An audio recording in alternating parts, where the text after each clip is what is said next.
Good morning class. मैं सुदर्शन कुमार आपका अपना चैनल SMITI जोन में फिर से आप लोगों का एक बार स्वागत करता हूं। आज के इस वीडियो में मैं आप लोगों को प्रदीप्ति चैप्टर के 10 ऑब्जेक्टिव प्रश्न को बताऊंगा। इससे पहले यानी प्रीवियस क्लास में हम 1 से 10 तक प्रदीप्ति चैप्टर को ऑब्जेक्टिव को बता चुके हैं। तो चलिए आज हम 11 से 20 तक स्टार्ट कर रहे हैं, जो कि ये आपके एग्ज़ाम के लिए काफ़ी महत्वपूर्ण है, इसलिए आप लोग शुरू से अंत तक जरूर देखें। चलिए 11 नंबर क्वेश्चन देखिए क्या कह रहा है। कह रहा है प्रकाशित तल, जिसको हम लोग कहते हैं लाइटिंग प्लेन की प्रकाश स्रोत यानी लाइटिंग सोर्स से दूरी को दोगुनी कर देने पर प्रदीप्ति क्षेत्रफल इल्यूमिनेस एरिया हो जाता है। आप समझिए, प्रकाशित तल की प्रकाश स्रोत से दूरी, प्रकाशित तल से प्रकाश स्रोत की दूरी है। आप इसको समझिए पहले, यानी लॉ ऑफ इल्यूमिनेशन में हम लोग 2 लॉ को पढ़े थे, एक लैम्बर्ट नियम और दूसरा व्युत्क्रम वर्ग नियम। तो ये व्युत्क्रम वर्ग नियम पे बनेगा। इल्यूमिनेशन के 2 नियम थे, लैम्बर्ट नियम और दूसरा था व्युत्क्रम वर्ग नियम। तो ये दूसरे नियम पे बनेगा। आप देखिए ये क्वेश्चन कुछ इस तरह का रहा है, इसको आप लोग समझने का प्रयास कीजिए। ये इस तरह का क्वेश्चन है, देखिए, ठीक है।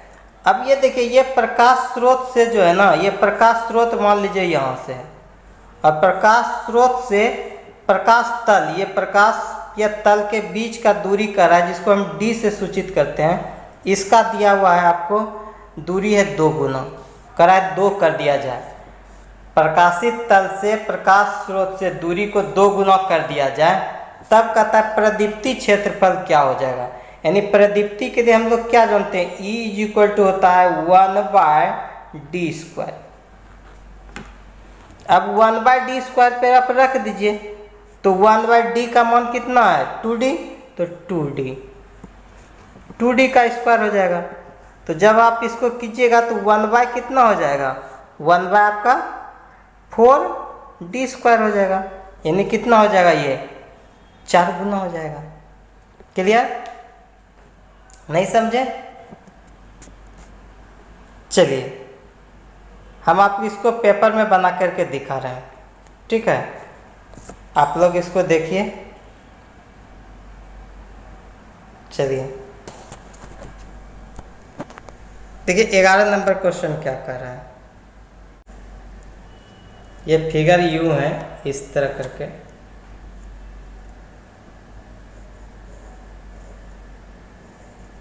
देखिए 11 नंबर है।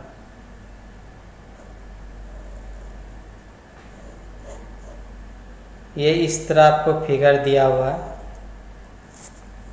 यानी ये d दिया हुआ है, ये 2d, ठीक है।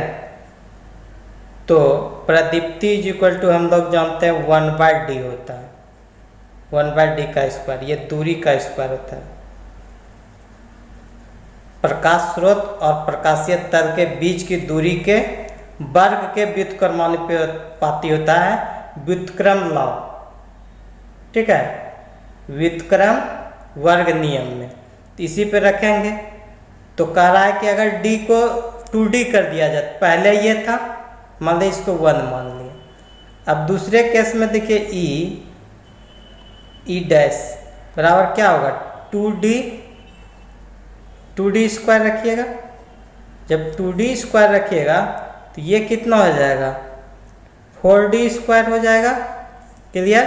4d जब स्क्वायर हो जाएगा तो देखिए इसको 1/4 लिख सकते हैं, × 1/d²। और 1/d² को क्या कहते हैं हम, ठीक है, तो E कहते हैं। तो हम यहाँ पे क्या रख देंगे, इसके जगह पे 1/4 E,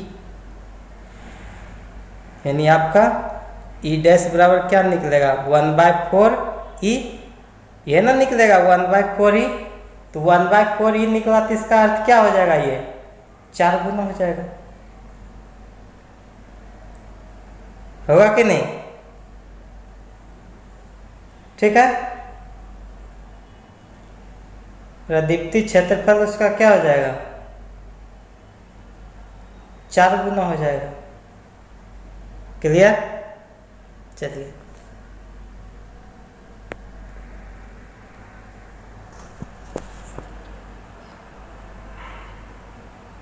अब चलिए हम लोग 12 नंबर क्वेश्चन के 12 नंबर क्वेश्चन देखिए क्या कह रहा है। 11 नंबर हो गया, 12 नंबर क्वेश्चन में कह रहा है निम्न में से किस विधि में अप्रत्यक्ष निम्न में से किस विधि में अपेक्षाकृत अधिक चमक उत्पन्न होता है। देखिए हम आपको प्रकाश की व्यवस्था में बता चुके थे, एक प्रत्यक्ष होता है, दूसरा अप्रत्यक्ष होता है, ठीक है, अर्ध प्रत्यक्ष, अर्ध अप्रत्यक्ष, फिर एक जनरल लाइटनिंग सिस्टम, इतना सारा बता चुके हैं हम लोग प्रकाश की व्यवस्था में। तो ये अप्रत्यक्ष प्रकाश व्यवस्था में क्या होता है, अधिक चमक होगा। और अप्रत्यक्ष प्रकाश व्यवस्था का भी हम फिगर भी आप लोगों को बता चुके हैं। तो देखिए ऐसा होता है, अप्रत्यक्ष प्रकाश व्यवस्था में क्या होता है, इस तरह का बताए थे। अप्रत्यक्ष प्रकाश व्यवस्था में हम लोग क्या होता है कि 90% प्रकाश क्या होता है, ऊपर की ओर होता है, जबकि 10% प्रकाश आपका क्या होगा, नीचे की ओर होगा। और इस प्रकाश व्यवस्था का उपयोग हम लोग कहाँ करते हैं, सिनेमा घरों में, डांसिंग में, इस सब में करते हैं। ये सर आपको बता चुके थे। चलिए ये फिगर भी हो गया। 13 नंबर क्वेश्चन, निम्न में से किस विधि में छाया पैदा नहीं होता है। देखिए छाया भी पैदा वो प्रत्यक्ष प्रकाश व्यवस्था में नहीं होता है, क्योंकि सिनेमा घर आप लोग अक्सर गए होंगे तो वहाँ भी वो प्रत्यक्ष प्रकाश व्यवस्था है, डांसिंग हॉल में भी देखे होंगे अक्सर। चलिए अब चलते हैं हम लोग 14 नंबर, अर्ध प्रत्यक्ष प्रकाश व्यवस्था में कितने प्रतिशत प्रकाश नीचे पहुंचता है। अर्ध प्रकाश व्यवस्था में, ये अर्ध प्रकाश व्यवस्था में हमारा 60 से 90% प्रकाश नीचे पहुंचता है। इसका फिगर भी हम शायद आप लोग को बता चुके हैं, जो अगर मेरा थ्योरी क्लास देखे हैं उसको सारा पता होगा। जो अगर डायरेक्ट ऑब्जेक्टिव देख रहे होंगे तो भले उसको थोड़ा प्रॉब्लम हो रहा होगा, लेकिन हम प्रयास करेंगे कि आपको हद तक समझा लें। देखिए अर्ध प्रत्यक्ष प्रकाश व्यवस्था, अर्ध प्रत्यक्ष प्रकाश व्यवस्था का एक फिगर हम आपको बता देते हैं। देखिए उसका फिगर कैसा होता है ताकि आपको समझ में आ जाए। देखिए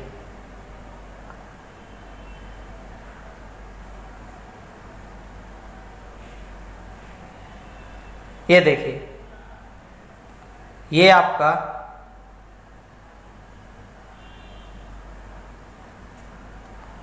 है अर्ध प्रत्यक्ष प्रकाश व्यवस्था। इसमें क्या होता है, प्रकाश का 60 से 90% प्रकाश नीचे पहुंचता है। क्लियर, यही है। चलिए 16 नंबर क्वेश्चन की 15 नंबर क्वेश्चन को समझिए। निम्नलिखित प्रकाश व्यवस्था एवं फर्श की ओर पहुंचने वाले प्रकाश की प्रतिशत मात्रा का मिलान सही क्रम में करना है। देखिए एक तरफ सूची 1 दिया हुआ है और दूसरे तरफ सूची 1, यानी प्रकाश का कितना प्रतिशत नीचे पहुंचता है इसके बारे में ये बता रहा है। तो अब देखिए इसमें आपको बताना है प्रत्यक्ष प्रकाश व्यवस्था में, बोलते हैं ना, ये डायरेक्ट जो होता है प्रकाश व्यवस्था में हमको 90% प्रकाश नीचे मिलता है, यानी इसका हो जाएगा तीसरा नंबर। जबकि अर्ध प्रत्यक्ष प्रकाश व्यवस्था में अभी जस्ट बताया कि अर्ध प्रत्यक्ष प्रकाश व्यवस्था में नीचे प्रकाश जो हमको मिलेगा वो 60 से 90% होगा। ठीक है। अब देखिए वो प्रत्यक्ष है, वो प्रत्यक्ष प्रकाश व्यवस्था में हमको 10% प्रकाश नीचे मिलता है, और अर्ध व प्रत्यक्ष प्रकाश व्यवस्था में जो है हमको मिलता है 10 से 40%। क्लियर। तब इसका ऑप्शन देखिए 1 का 3, 1 का 3 है, ये हो गया 1 का 3। फिर देखिए 2 का 4 यानी 1 नंबर ऑप्शन होगा ये। यानी जो हमारा डायरेक्ट लाइटनिंग सिस्टम है, डायरेक्ट लाइटनिंग सिस्टम में प्रकाश का जो है ना 90% हिस्सा नीचे पहुंचेगा, जबकि 10% बर्बाद होगा। जबकि वो प्रत्यक्ष में जस्ट इसका उल्टा, जो प्रत्यक्ष में 90% नीचे आया, तो उसका उल्टा वो प्रत्यक्ष में क्या होगा, 90% ऊपर होगा और 10% नीचे होगा। इसीलिए हम ये लगाए हैं ये वाला निशान। चलिए 16 नंबर क्वेश्चन की ओर चलिए। 16 नंबर क्वेश्चन में कह रहा है चित्र में दर्शाया गया तंतु फिलामेंट किस प्रकार का है। देखिए ये फिगर दिया हुआ है, ये फिगर कह रहा है ये जो ये तंतु दिया है ये किस प्रकार का तंतु है। तो ये एकल कुंडली तंतु है, चूंकि एक ही कुंडली है, एकल कुंडली तंतु है, ये याद रखिएगा 16। चलिए 17 की ओर। कह रहा है कार्बन या धात्विक फिलामेंट वाला निर्वात या निष्क्रिय गैस युक्त लैंप होता है, चाहे वो कार्बन हो या धात्विक हो। ठीक है, कार्बन हो या धात्विक हो। कह रहा है वो किसके अंतर्गत आएगा, कौन सा लैंप के अंतर्गत आएगा, कार्बन और धात्विक। यहाँ पे कह रहा है ना कार्बन या धात्विक फिलामेंट वाला निर्वात या निष्क्रिय गैस युक्त लैंप होता है, तो ये सारा आता है आपका इनकंडिसेंट लैंप के अंतर्गत। इनकंडिसेंट लैंप के जो है 2 प्रकार का होता है, एक कार्बन एक धात्विक। ये 2 प्रकार के होते हैं, एक कार्बन हो गया कार्बन, और दूसरा होता है धात्विक जिसको हम लोग कहते हैं मेटालिक।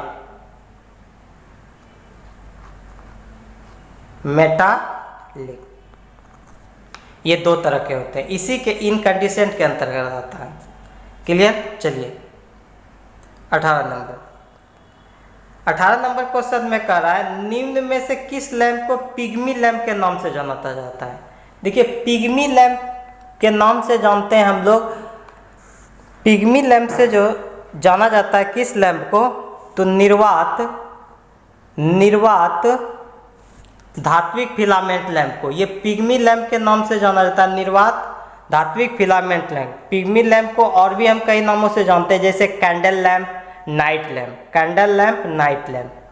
इसको दूसरे नामों से जानते हैं पिग्मी को, candle lamp, candle lamp, candle lamp.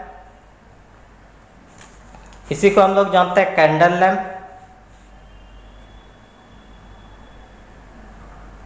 Candle lamp, night lamp. इसी को नाइट लैंप भी जानते हैं या नाइट लैंप,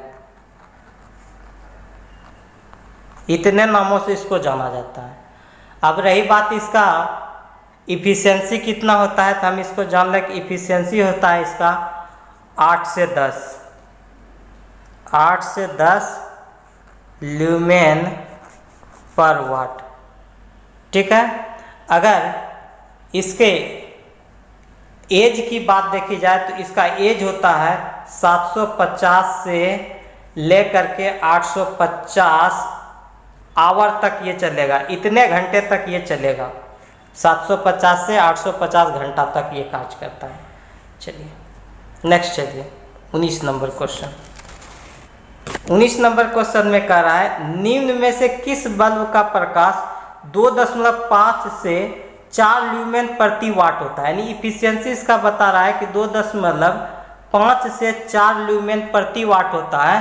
तो ये ऐसा एक लैंप है कार्बन फिलामेंट लैंप, इसी का इफिशियंसी सबसे कम होता है। अगर इसकी एज की बात की जाए, यानी इसका एज अगर हम देखें तो ये कितना देर तक चलेगा ये लैंप, तो ये लैंप चलता है मेरा 600 से लेकर के 800 ये घंटा तक आपका काम करेगा। ये याद रखिएगा। ये कितने टेम्परेचर तक काम करता है आप याद रखिएगा, ये 200 डिग्री टेम्परेचर पे काम करता है, यानी 2000 डिग्री सेंटीग्रेड तक ये काम करेगा सही से। इससे जैसे ही ज़्यादा टेम्परेचर होगा इसमें क्या होगा, ऑक्सीकरण होना स्टार्ट हो जाता है। और इसका ज़्यादातर हम लोग उपयोग कहाँ करते हैं, लोड के रूप में बैटरी चार्जिंग में या उष्मा विकिरण उपकरणों में करते हैं। ठीक है, इस लैंप को, कार्बन फिलामेंट लैंप का उपयोग हम लोग प्रकाश व्यवस्था में नहीं करते हैं। चलिए 20 नंबर कम में कर रहा है कि गैस धात्विक फिलामेंट लैंप में निष्क्रिय गैस भरने से फिलामेंट का कार्यकारी तापमान निर्वात प्रकाश के लैंप की तुलना में डैश हो जाता है, तो अधिक हो जाता है। देखिए, गैस धात्विक फिलामेंट लैंप में निष्क्रिय गैस जैसे भरेंगे ना, तो फिलामेंट कार्यकारी तापमान निर्वात प्रकाश के लैंप की तुलना में अधिक हो जाएगा। कैसे? देखिए, फिलामेंट का क्या होता था, कार्यकारी तापमान निर्वात वाले में इसमें बढ़ जाता है। गैस जैसे भरेंगे इसका 2500 से 2700 डिग्री सेंटीग्रेड तक पहुंच जाता है। अगर जैसे आप गैस भरें तो इसका तापमान पहुंच गया 2500 से 2700 डिग्री सेंटीग्रेड तक। देखिए, इतना डिग्री सेंटीग्रेड तक आपका क्या पहुंच गया टेम्परेचर जब आप गैस भरे तो। जबकि कोई क्या था, निष्क्रिय गैस भरने से फिलामेंट कार्यकारी बढ़ जाता है। गैस धात्विक लैंप निष्क्रिय गैस भरने से फिलामेंट निर्वात प्रकार से, ये निर्वात, अगर निर्वात है तो निर्वात में क्या होता है, निर्वात का तापमान ज़्यादा से ज़्यादा आपका रहेगा 2000 तक। 2000 के बाद इसमें क्या होता है, ये 2000, तो देखिए इसका तापमान कितना हो गया, 2500 से बढ़ गया ना। ये पहले 2000 था, निर्वात का 2000 था। 2000 के बाद ये देखिए होता है निर्वात वाले में क्या, ये कोई भी हम उसमें क्या करते हैं, टंगस्टन फिलामेंट यूज करते हैं निर्वात वाले में। तो जब टंगस्टन फिलामेंट यूज कर रहे हैं तो वो क्या होता है कि 34 डिग्री सेंटीग्रेड तक वो क्या करता है, तापमान को सहता है। लेकिन इसमें होता है क्या निर्वात वाला में, कि जैसे 2000 डिग्री सेंटीग्रेड पार होगा वहाँ पे वो क्या होगा, उसके बल्ब के अंतर्गत वाष्पीकरण होना स्टार्ट हो जाता है, जिसके कारण उसके अंदर में क्या होता है, काला पड़ने लगता है। यानी 2000 से इसका तापमान गड़बड़ाने लगता है, 2000 के बाद ही काम करना बंद कर देता है। जैसे ही हम अब क्या करते हैं कि निर्वात के जब गैस धात्विक कोई भी गैस भर देते हैं तब उसका तापमान सीधे ही 2500 से 2700 डिग्री बढ़ जाता है। तो जाहिर सी बात है, गैस भरे तो उसका तापमान अधिक हो गया। देख रहे हैं ना, 2000 से सीधे 2700 हो गया, तो बढ़ गया, अधिक हो जाता है। ठीक है, तो आज का क्लास हम यहीं पे समाप्त करते हैं। यदि आप लोगों को आज का क्लास पसंद आया हो तो लाइक करें, शेयर करें। यदि हमारे चैनल पे नए हों तो पहले चैनल को सब्सक्राइब करें, फिर बेल आइकन को प्रेस करें ताकि आपको करंट नोटिफिकेशन मिलते रहे। मिलते हैं next day. Thank you class.